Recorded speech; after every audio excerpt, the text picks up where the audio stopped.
This content may not be suitable for all ages. Listener discretion is advised. He looked away when we made eye contact, but his mouth curved into a creepy smirk as he turned and focused his attention on my friend's cousin.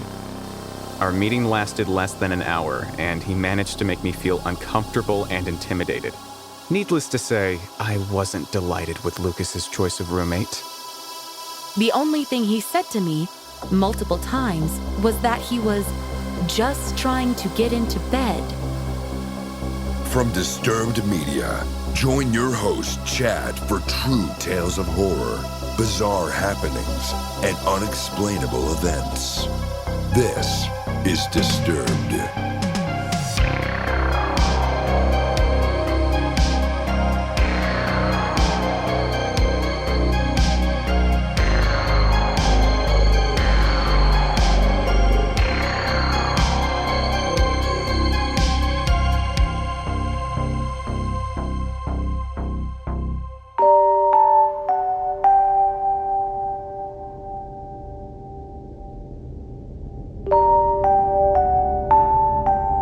Thanks to Canva Pro for supporting Disturbed. Canva Pro is a design platform that empowers you to create and share stunning content in just a few clicks. Get a free 45-day extended trial by going to canva.me/disturbed.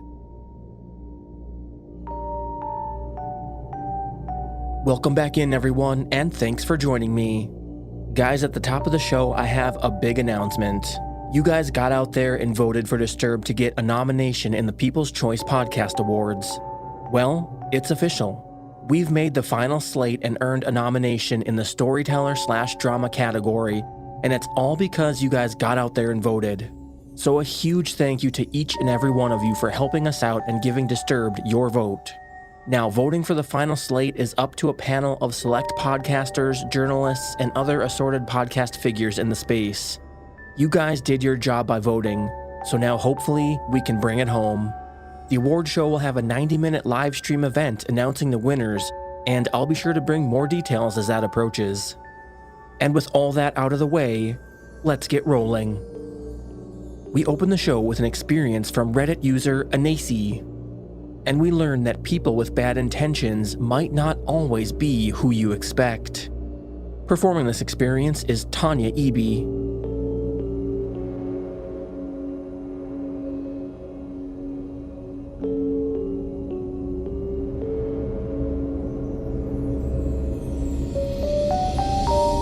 About a week or so ago, I went with my best friend's family to the zoo. I am a female, 15, and my friend is also a female, 15. So we were allowed to roam the zoo on our own as long as we kept watch over her little cousin, who was a male, 5. We were leaving the monkey exhibit, and were making our way back to their family, who were seated by the entrance to the exhibit. The path that led back to the entrance didn't have many people on it other than families that may have decided to take a break on one of the many benches that were on the left side of the path. My friend was walking on the right of me, and her little cousin was walking to my left. Me and my friend were talking while her cousin was skipping next to us, when a shrill voice interrupted our conversation. "Oh, look at you. I could eat you up."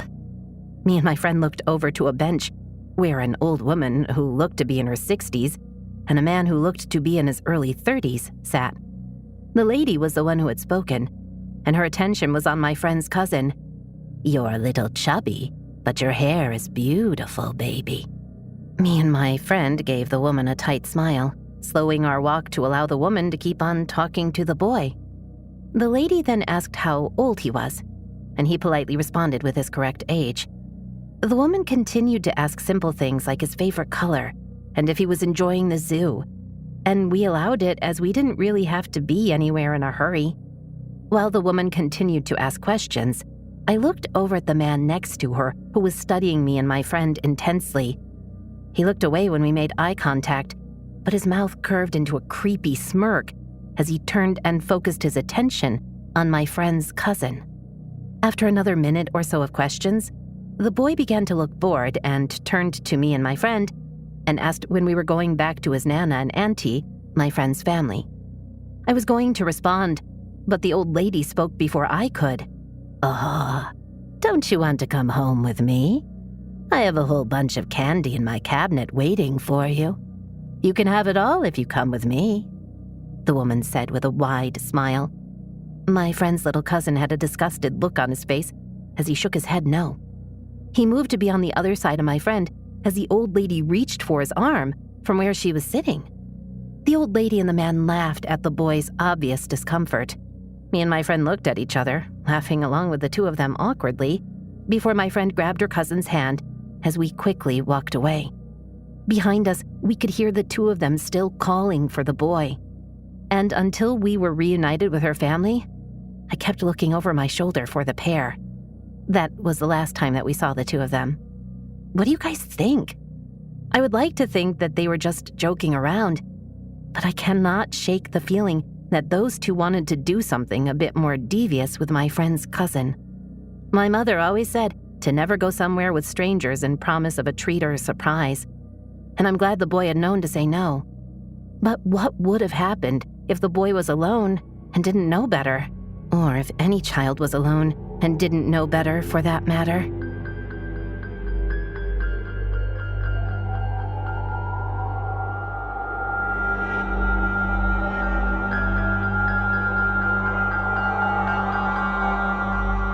Want to listen to Disturbed ad-free? Of course you do. Go to disturbedpodcast.com/support to get your access today.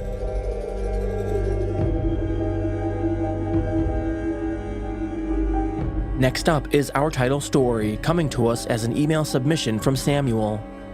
And we get immersed in the ritual of horror. Bringing this experience to life is John Patneaude.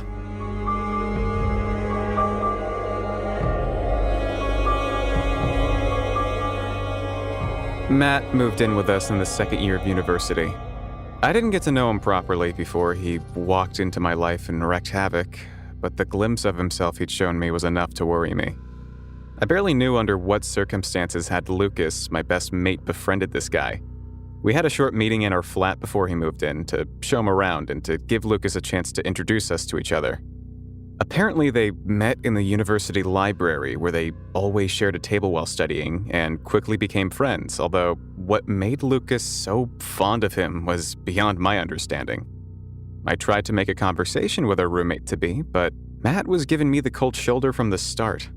He seemed to take a liking to Lucas and was showering my best friend with attention. At first, I guessed he might not have many friends and was acting like that because of jealousy. But then I decided not to take pity on a person who's treating me like I wasn't a co-owner of the flat. What also disturbed me was how he would fool Lucas, act friendly and interested when my best friend changed the topic to something related to me. Our meeting lasted less than an hour, and he managed to make me feel uncomfortable and intimidated. Needless to say, I wasn't delighted with Lucas's choice of roommate. But unfortunately, our parents were paying the mortgage for the flat, and they called us almost every day, putting us under pressure to find a roommate. And Lucas swore to me he had known Matt for long enough to vouch for him. With a heavy heart, I moved my easels and paints from the room that I had used as my studio for a whole year, and Matt moved in with us 2 days later. Our flat was big, with subdued dark green walls decorated only with my paintings of nature.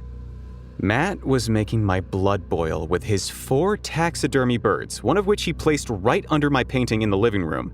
Weird books with disturbing sketches of human and animal bodies lying around, grotesque paintings he hung up in the hallway, and the fact that even if his belongings were in almost every room of the flat, his presence was almost imperceptible.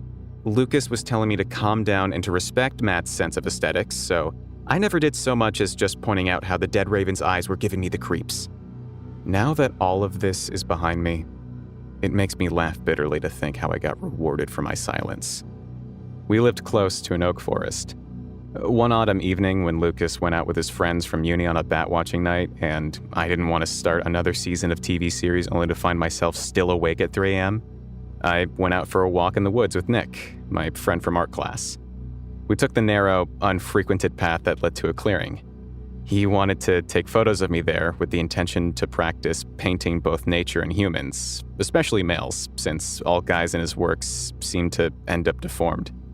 We chose an hour too late for our walk, and when we made it to the clearing, The sun was disappearing behind the trees. By the time my friend managed to take some good photos with his camera, it was dark. The forest around us seemed less pleasant to be in when I could barely see the silhouettes of the shrubs that were almost next to us. My friend was taking his time with putting his camera and additional lens into the case, and I was looking around nervously. Out of the corner of my eye, I saw a faint glow coming from the other side of the clearing. My body tensed, mind racing with stupid, scary thoughts. But I turned my head in that direction. There was a bonfire. I couldn't see if anyone was sitting by it, it was too far. But it just felt wrong. We were there for a whole hour and didn't notice anyone passing by, let alone starting a fire. Nick tried to console me. He guessed that some kid started a bonfire and recklessly left it behind when they hurried back home before curfew. I wasn't buying it, but I still followed him when he started walking across the clearing. We were halfway there when I realized there was, in fact, someone sitting by the bonfire. I tried to talk my friend into backing away. We weren't the strongest guys, and this forest was known to be a dangerous place at night. But he wasn't having any of my pleas. I think he wanted to lecture whoever that was on the hazards of starting a fire in the forest, but all I heard was, "Excuse me, sir," and then a surprised gasp. I took a good look at the figure sitting on the grass by the bonfire and felt rage and fear simultaneously when I realized it was Matt. The air smelled of burning herbs. I breathed in a bit of the smoke and started to cough. The smell reminded me of burning hair and it made me nauseous. Matt seemed not to notice us. I took a few steps closer and heard the fire's crackle mixing with words he was quietly reciting. I didn't understand anything. It sounded like some chant in Latin or maybe some other dead language. Matt's eyes were closed, his hands folded in his lap with his palms open. His hands were dirty with something that looked like earth and grass, but with the faint yellow-orange light the bonfire was casting on his features, I wasn't entirely sure. "Matt," I said quietly, trying to get his attention. His brows furrowed, but he didn't stop his chanting. I took the last steps that separated us and put my hands on his shoulders. "Matt, what are you doing?" I literally screamed and he opened his eyes with a low, pained gasp that scared the hell out of me. His dirty hands gripped mine. He took a few breaths, whimpering quietly as if he was in pain. I felt a dull ache when he dug his fingers into my palm, then his eyes found mine. And believe me, the way he looked at me, with something so animalistic and angry, will stay with me forever, even if I forget everything else. He tried to get up, but his knees buckled and he clung to me to avoid falling. He was breathing heavily with his chin on my shoulder, and as I was breathing in his scent, I grew more and more scared, even though I couldn't realize what it reminded me of. "What the fuck?" my friend exclaimed while starting to put out the fire. Matt was still holding on to me, but I could feel him slowly regaining his strength. Finally, he let me go and took a few steps back. Nick was looking at him expectantly. Matt shot me another unpleasant look, but this one wasn't as animalistic and scary as its predecessor. Nick cleared his throat, visibly waiting for some explanation. "I was walking back home from my evening stroll," Matt started, and I couldn't help but roll my eyes. "When I noticed this bonfire, there was no one around, so I decided to sit down for a bit and put it out when I would leave. Looks like I got lost in meditation," he said, and both I and Nick just scoffed at how dumbly it sounded. After a while, we all went back, my friend leaving us after some time, heading in the direction of his home. Matt and I were walking in silence. I hoped Lucas would show up earlier than in the morning since I felt petrified and needed to talk with him. I was sure that Matt would get kicked out the moment Lucas heard what happened. I was wrong. Lucas didn't believe half the things I'd said. He believed Matt's story about losing himself in meditation and told me both I and Nick got so scared because we let our imaginations create horrible scenarios in a dark forest. I felt betrayed. One moment saw Matt explaining himself to Lucas with a pout on his face, pretending to be so innocent, and the second I saw him smiling at me nastily, as if making sure I knew I had no chance at winning in the game he was playing, it hurt to know my childhood friend chose this snake over me. I gave Lucas the silent treatment and closed myself in our room for the day, trying to calm down. I was almost finishing my landscape when a sudden realization hit me. I sat for a while with the brush almost touching the canvas with one thought in my head. Last night, Matt smelled of earth and herb, yes. But the one thing I couldn't name back then was clear to me now. He also smelled of blood. It made my skin crawl. I wanted to get up and run into the kitchen where I heard Lucas talking to Matt, but I knew it wouldn't change a thing. Lucas would think I was crazy, and Matt would give me another look of utter superiority. And so I kept my mouth shut and went back to my painting. None of us said anything about that incident ever again. I would leave the room whenever Matt walked into it and tried not to get up during the night until I really had to. As he started to sit in the living room by the candlelight, yes, candlelight, eyes bored into one of his disturbing books until late hours. My friendship with Lucas weakened. I felt alienated in my own flat since I didn't talk with Matt at all, and Lucas was careful when having a conversation with me. That is, if we had a conversation and not just lie down with our backs to each other. A few months passed through calmly. We all got through this period with silence hanging between us, but it was uneventful. I slowly started to make other friends and felt less depressed. Unfortunately, it didn't last long. It happened on April 4th. Lucas went out with his friends and I was in the flat, painting. Matt was lounging in the living room, reading a book. I felt tired around 11 p.m. and went to bed half an hour later. It was a full moon, and I had to shut the window blinds so the room was dark, or I wouldn't be able to fall asleep. The night was silent, with only a faint noise from the outside, and I drifted off quickly. I woke up with a start. I had no idea what woke me, my mind still heavy with sleep. I took a few deep breaths and looked around the room. The first thing I noticed was the open window and moonlight streaming into the room. I made a move to get up and shut the blinds, but I found my hands tied to the bedpost. That made my heart jump in my chest. I immediately thought of Matt, of how he surely wanted to prank me so I would once again try to talk some sense into Lucas after he'd come back home. I was angry, but at the same time, I couldn't ignore the tingle of fear that pitched in my abdomen. I lifted my head from the cushions and almost screamed at the sight of a silhouette of a man standing in the doorway.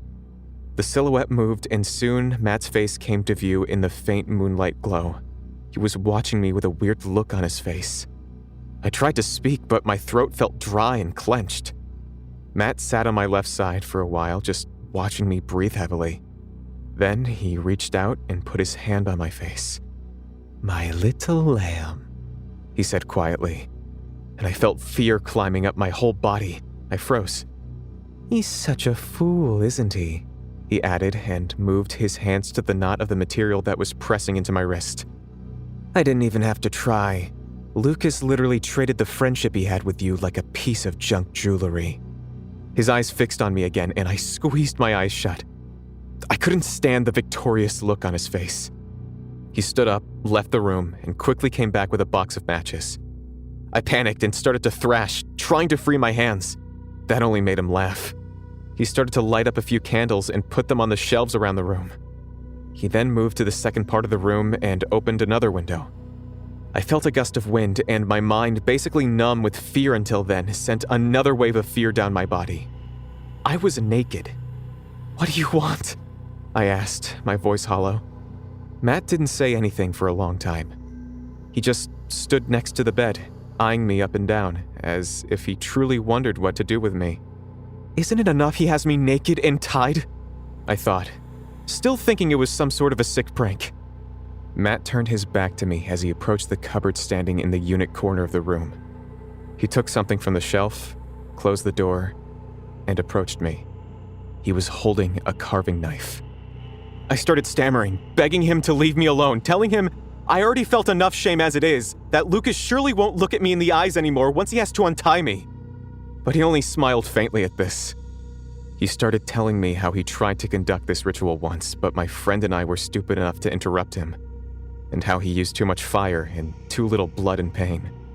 He also mentioned how the one conducting the ritual shouldn't be the one bleeding and in pain. I understood he was talking about the night in the oak forest when I shook him out of his weird trance and remembered how he whimpered in pain when he regained his consciousness back then. He tried to crawl on the bed, but I kicked him in the stomach so hard he backed away and doubled over. I started screaming, hoping that someone would hear me and come to the rescue. Hearing my cries, Matt limped towards the bed and punched me in the face and throat so hard I almost passed out. I just lied there, trying to breathe as my face pulsed with pain and my throat seemed to be on fire. I felt a sharp sting in my legs and realized Matt was kneeling on the bed, with one hand gripping my thigh, and the second one making deep lacerations in my flesh. Once again, I tried to free myself, pulling at the material my hands were tied with. The stinging sensation became a full-blown pain, and I realized with horror that blood was oozing from the wounds and down my body. I tried to kick Matt once more, but he had control over the situation and sent a blow to my face that split my lip and caused a stream of blood flowing from my nose. For a moment, I felt nothing but pain. I was unconsciously pulling at the material, trying to free my wrists. Then I felt my lower body being lifted and my mind shut down. When Matt hooked my legs on his shoulders, I started to cry. I knew what was about to happen and knew that no amount of thrashing and kicking would save me from this. The pain was agonizing. I remember sobbing loudly at first, then he punched me again and my head fell to the left side. I focused on the clock on the wall and kept looking at it as my mind slowly went completely numb. Matt started mumbling under his nose, words incomprehensible to me. I remember staring at this clock all the time, watching as it went from 2 a.m. to 2:30 a.m. and then to 2:50 a.m. when Matt walked out of the room, only to come back with more candles which he lit before hooking my ankles around his shoulders again. It was almost 4 a.m. when the room went from grayish in the moonlight to bright when the lights were suddenly turned on. I moved my head slowly and saw Lucas's face over Matt's shoulder, marked with terror. I remember him screaming, lunging at Matt and pushing him off of me. The next thing I registered was Lucas pulling at the material on my wrists and then the cold steel of the scissors he used to cut it open. I lifted my head a little. Lucas was eyeing my body with his hands covering his lips. His tearful face was the last thing I remember of that night. The next few days were a blur. I felt ashamed constantly, first in the hospital, then at the police station, and finally when my parents came to our flat. I hated myself for not doing anything after the incident in the forest, for letting Lucas talk me into keeping my mouth shut. I hated myself even for falling asleep that night, as if I could have predicted what was about to happen. It took me a whole year to function normalish again. At first, I would panic if a stranger looked at me for longer than a second on public transport. I couldn't go through a night without waking up a few times. I felt threatened every time I went out of the flat. Lucas, although primarily I had difficulty trusting him again, stayed by my side the whole time. Due to what happened to me, I was able to take Dean's leave for a whole year. I spent this year in our flat, painting, cooking, or reading, and Lucas would hurry back after his lectures to spend time with me.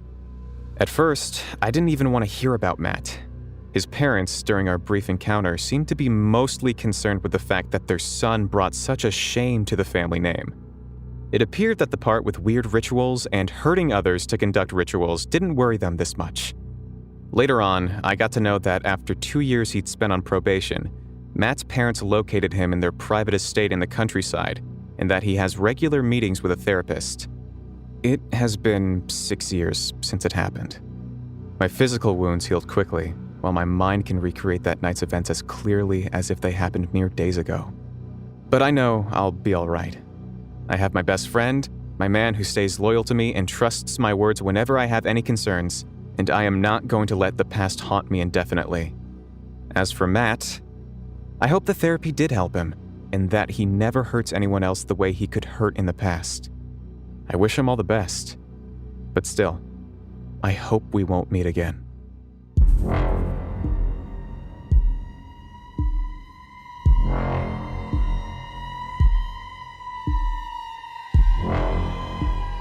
Guys, last year when I launched Disturbed, I didn't realize how important it would be to create eye-catching thumbnails for each episode.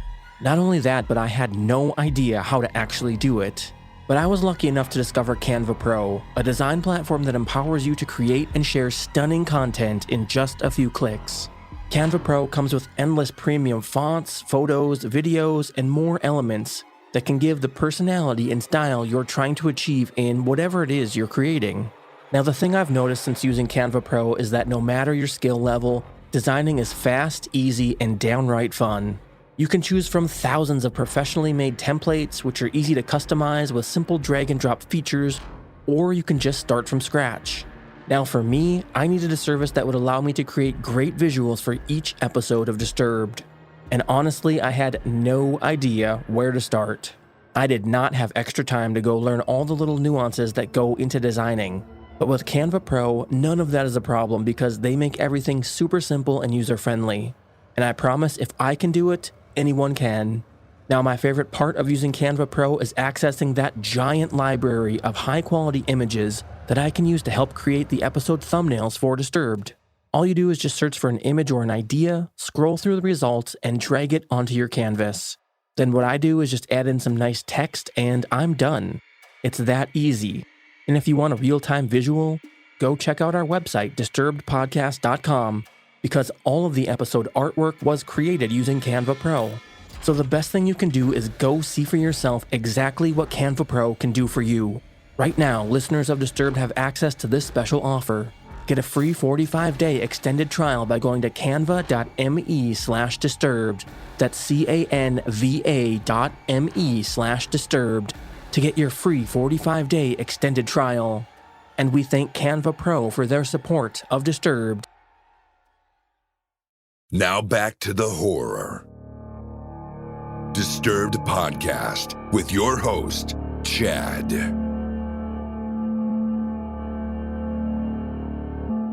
Our next experience comes to us from Reddit user Kodak Panther, and it's the heart-stopping fear of waking up to a stranger in your room. This experience is performed by Sarah Thomas.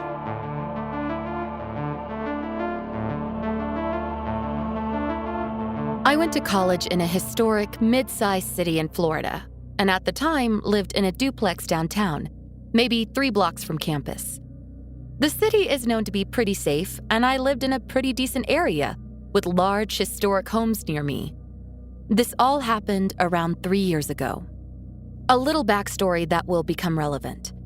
The duplex I lived in had a front door that locked, and then both the upstairs and downstairs units had their own locking door. I lived downstairs and had 2 roommates, but this specific night, only one of my roommates was home. We knew the girls that lived upstairs, but only really spoke to them in passing. When they moved in, we emphasized how important it was to us for them to keep the main front door locked, and they did a good job of doing so. So me and my roommate are in for the night, knowing the front door is locked, and smoke a few joints. At some point, we hear a knock at the front door and quickly realize the girls upstairs had ordered a pizza. Later on, it becomes evident that they never locked the front door after receiving their pizza. So, we finally go to sleep in our own rooms. And since I had a queen bed, I would often sleep with my phone and laptop next to me in my bed. A couple hours after I fell asleep, I woke up to a man standing over my bed. As soon as I realized I'm not dreaming, I noticed that he is quickly moving my phone and computer off of my bed and moving my comforter, trying to get into my bed. I start to ask him who he is, what he's doing here, and just generally confused as I was still slightly high from before I went to sleep. The only thing he said to me multiple times was that he was just trying to get into bed.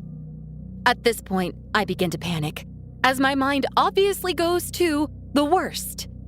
I was hoping that maybe my roommate had invited some random Tinder guy over and that he had gone to the wrong room.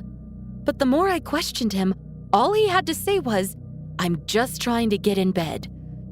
I own pepper spray and a stun gun, but I had accidentally left them on the shelf that the guy was standing in front of, so there was no way I would be able to grab them without escalating the situation. Realizing I need to do something quickly, I blurted, "There are 5 people who live in this house, and if you don't get the fuck out now, I will scream and they will be here within seconds." Luckily, that was all it took to scare him off. I don't know if he had brought something with him or if he stole something from me, but I saw him grab something in the dark and run out of my room. As soon as he left my room, I shut the door and locked it, and tried to find my phone. I couldn't find it anywhere, but then quickly realized that between my room and the front door is the room of my friend that was home. As scared as I was, I was terrified that the guy had maybe gone into her room. So I grabbed my stun gun and a pocket knife, counted to 3, and ripped open my door. I ran into my roommate's room and she was fast asleep, and there was no evidence of the guy. I told her what happened, and she asked me if I was sure I wasn't dreaming. I began to question myself until I walked out of her room and saw that our front door was wide open. I went to my room to search for my phone and finally found it hidden under a pile of clothes across the room from where I had left it. That sent a chill up my spine, as I immediately knew for a fact someone had been in my house and in my room while I was sleeping, and long enough to hide my phone, which only worsened my suspicions of his intentions. I ran back to my roommate's room, who at that point believed me, barricaded ourselves into the room, and called 911. Within minutes, there were police cars swarming our street and yard, and they yelled for us to quickly leave the residence and run towards them. At least a dozen police officers came running in and searched every inch of our apartment, and woke up the girls upstairs and searched their apartment to ensure the man had left. The officers then had me write a statement, and I gave them a description of the man. And to this day, I've never heard a single thing about the case. I feel incredibly lucky with the outcome of the situation, but the thought of his intentions terrifies me. And additionally, the fact that he was never caught scares me, as I would hate for anyone to have to go through the pure fear that I did. I will add, there is a chance that he was on drugs or mentally ill and had no bad intentions. However, because he was never caught, I will never know, and my mind will always assume the worst.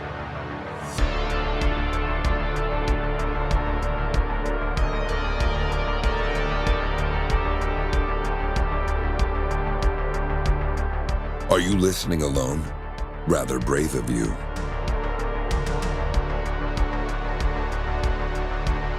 And finally, we have an email submission from Jeremy. And it's the spirit in his room that brings the fear.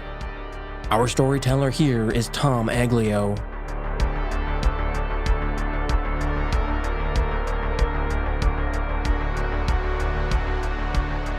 Back in college, my girlfriend's brother was renting an apartment that had a reputation as being haunted. Prior to my experience, her brother and his roommates had all experienced some type of paranormal event. These events ranged from seeing a strange shadow that would dart around the apartment to people being held down in their beds by an unseen force. On this night, my girlfriend and I were staying at his apartment after attending a party. We were sleeping on an inflatable mattress in the living room, and in the middle of the night, I began having a nightmare. In the nightmare, I was in a public restroom washing my hands. When I reached for a paper towel, the entire stack of towels began flying around the room. I instinctively knew that a ghost was causing the disturbance, so I ran for the door and found that it was locked. In a panic, I began desperately trying to turn the doorknob to no avail. I could feel myself beginning to hyperventilate as I woke with a start and sat straight up. My heart was hammering in my ears as I sat in the silence of the room. Across the living room, the bluish moonlight from the skylight was shining against the wall. After a few moments, my panic began to subside and I laid back down on the mattress. I could still see the moonlight on the wall as I began to close my eyes, and as I did, the moonlight shifted ever so slightly. This startled me, so I opened my eyes again, believing that the shifting was due to my eyelashes closing over my eyes. I expected the moonlight to shift back to its original shape as my eyes opened, and when it didn't, this disturbed me even more. I sat there for a few moments, opening and closing my eyes as the moonlight began to almost dance in front of me. Finally, it shifted into the shape of a woman. She looked to be around 70 years of age, and she bore all of the signs of a hard life. Her skin was heavily tanned and worn, and her features were so clear that I could see blemishes and wrinkles. She wore late 18th/early 19th century clothing, a lacy high collar and hoop skirt, yet around her head and shoulders, she wore a large shawl that seemed to be binding her arms to her body. I wondered if they were her grave clothes. She was looking right at me with an almost Mona Lisa smile, and despite the fact that there was nothing about her features that made her attractive, something, maybe an otherworldly power, was compelling me to go to her. I sat beguiled in her presence for what seemed like an eternity as we stared at each other. Then, and because her hands were bound up in the shawl, she made an almost sneaky come here motion with her head. At this point, I was even more startled as I thought, holy shit, it moved. Up until that point, I didn't feel threatened. However, in that moment, I felt an incredible sense of danger. Like, have you ever met someone who gave you the creeps? Well, imagine that times 1,000. It was as if someone or something was warning me that if I went with her, something horrible would happen. And it seemed as if she could sense my apprehension because she suddenly beckoned me a second time. All I could think to do was stare at her and shake my head. In response, she smiled at me a final time and then vanished right before my eyes. I sat there for several minutes, looking around the room to see if she would reappear, but she never did. I looked down at my girlfriend, wondering if any of this had awakened her, and saw that she was still sleeping peacefully. At that point, I laid down on the mattress and began to drift back to sleep. How I went to sleep after that, I'll never know. In the morning, I felt as if every ounce of energy had been drained from my body. Had I been a battery, my charge would have been at 0%. I was so exhausted. I could barely lift myself off the mattress. I attempted to go to work, but even standing was too much, and I ended up having to take a sick day. I slept the rest of the day and well into the night. After that night, I swore I would never stay in his apartment again.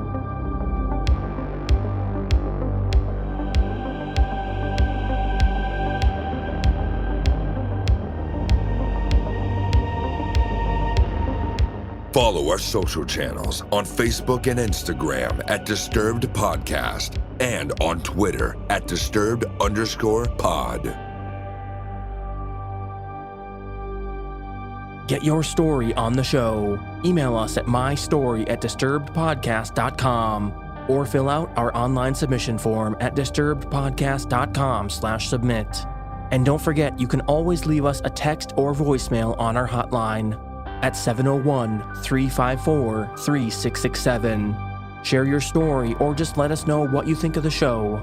Voicemails have a 3-minute time limit, so if you get cut off, just call back.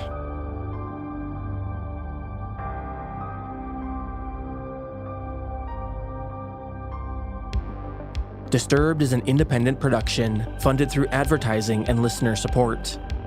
Thanks to those who share the show with friends and leave positive reviews. These things help new listeners find us. Follow or subscribe wherever you're listening right now so you never miss an episode. And if you'd like to hear these episodes without the ads, you can get early access to our premium ad-free feed, as well as monthly bonus episodes. Visit disturbedpodcast.com/support to learn more. And a shout out to all of our newest members, and we have quite a few. Stacy Farnham, Jacqueline Shields, Eric Emmert, William the Creator, Patrick Stein, Carrie Hughes, Lori, Debbie Sanders, Christine Stetzer, Kayla, Courtney Burns, Tom Gajowski, Kay, Jane Bernstein, Summer Bell, and Ryan Rapid. Thanks so much for supporting the show. The music you heard was by Carl Casey at whitebataudio.co.ag. Thanks for listening. We'll be back next Thursday with a brand new episode. And stay safe out there, y'all.